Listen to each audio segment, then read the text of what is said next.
C'est un 1er mai particulier qui s'annonce puisque le confinement n'est pas levé. Notre traditionnel réveillon du 1er mai a dû être annulé. Pas de manifestation dans les rues de Lyon ou des autres communes du Rhône. Pour autant, nos luttes massives contre la réforme des retraites, contre la casse de l'hôpital public, contre les féminicides, le racisme ou un capitalisme mortifère et polluant ne sont pas oubliées. Et notre colère et notre détermination n'ont été que renforcées par la pandémie et sa gestion déplorable par l'État et le patronat. Confinés mais pas abattus pour un 1er mai partout, multiple, unitaire, déterminé et solidaire. Une année de lutte massive. Depuis le 1er mai 2019, nous n'avons pas chômé. L'épidémie nous a frappés en pleine lutte contre la casse des retraites qui a regroupé des millions de personnes dans les rues, malgré une répression et une violence policière inacceptables. La mobilisation a été historique. La grève massive, y compris dans le rail, où l'on aurait pu craindre que les cheminots et les cheminotes sortent affaiblis de leur combat contre la contre-réforme ferroviaire, y compris dans des secteurs où la mobilisation est difficile, comme les services et le commerce. Si le gouvernement tend vers un retrait de la contre-réforme, c'est avant tout car il craint notre détermination.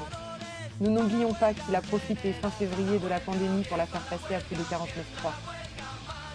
L'année aura évidemment été marquée par la lutte contre l'austérité hospitalière. Aujourd'hui, la colère des soignants et des soignantes n'est pas étouffée et la crise ne peut que leur donner raison. Quant aux responsables, ils et elles devront payer. Austérité et précarité partout, justice nulle part.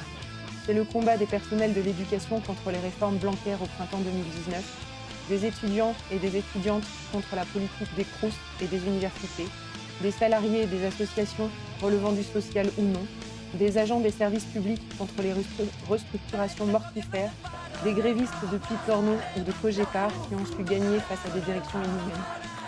Quelle preuve de combativité et de dignité ouvrière.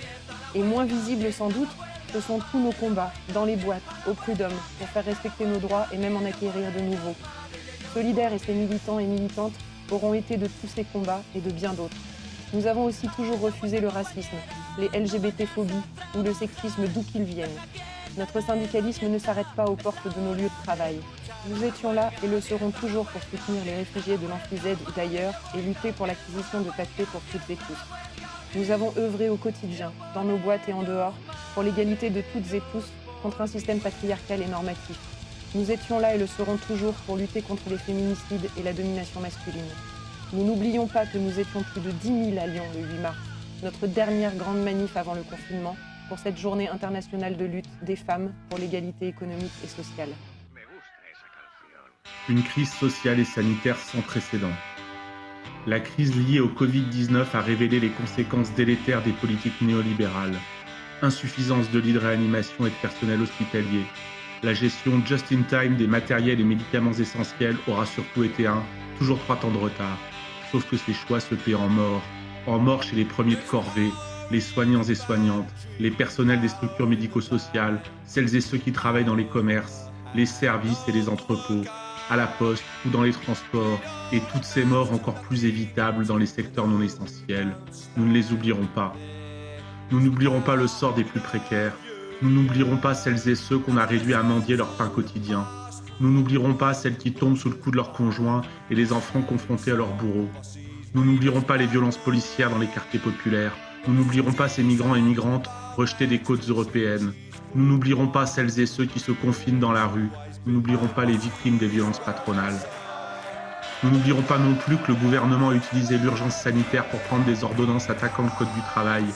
Nous n'oublierons pas qu'aucune garantie n'a été donnée au-delà des effets d'annonce quant au maintien des salaires en cas de chômage partiel ou de garde d'enfants. Nous n'oublierons pas que les principales aides bénéficient avant tout aux plus riches. Nous n'oublierons pas que ce gouvernement n'a eu qu'une obsession en tête, le maintien ou la reprise de l'activité au détriment de la santé des salariés. Nous n'oublierons pas que ce gouvernement a tout fait pour nous désarmer en bradant nos maigres protections sur l'autel du capital, en allant jusqu'à mettre à pied un inspecteur du travail qui ne faisait que son métier. À l'heure des comptes, nous n'oublierons rien. Leur crise, nos morts.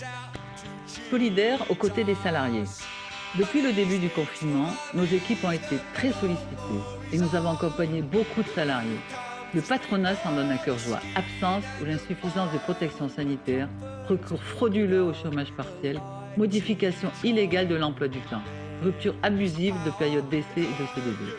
Ce contexte inédit nous prive de nombreux outils de combat de classe. Dans le même temps, Les prud'hommes sont en jachère dans le Rhône. Nous avons demandé la réouverture des référés.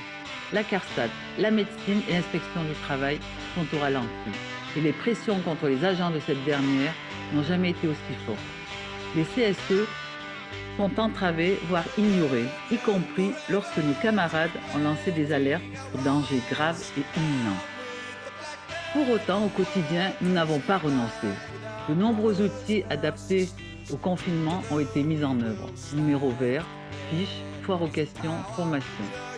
Et nos actions ne sont pas restées vaines localement.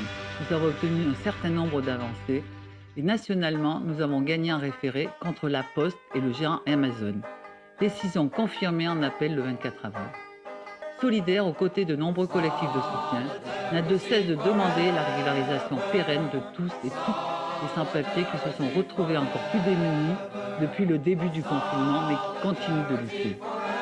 Dans ce contexte difficile, nous avons aussi maintenu coûte que coûte le travail unitaire avec d'autres syndicats, mais aussi au-delà. Ces efforts paieront au sortir du confinement. Pour une sortie de crise combative et solidaire. Si les plans de sortie du confinement restent nébuleux, nous n'accepterons ni un retour massif au travail sans les garanties sanitaires nécessaires, ni de payer une crise qui est avant tout celle du capitalisme. Il n'est pas concevable non plus d'envisager un retour plein au travail sans pouvoir bénéficier d'un minimum de convivialité en dehors. Nous ne sommes pas des robots. Enfin, il est inenvisageable que le déconfinement s'accompagne d'un contrôle social informatique et ou policier. Toutes les mesures antisociales prises lors de l'état d'urgence sanitaire doivent être abrogées.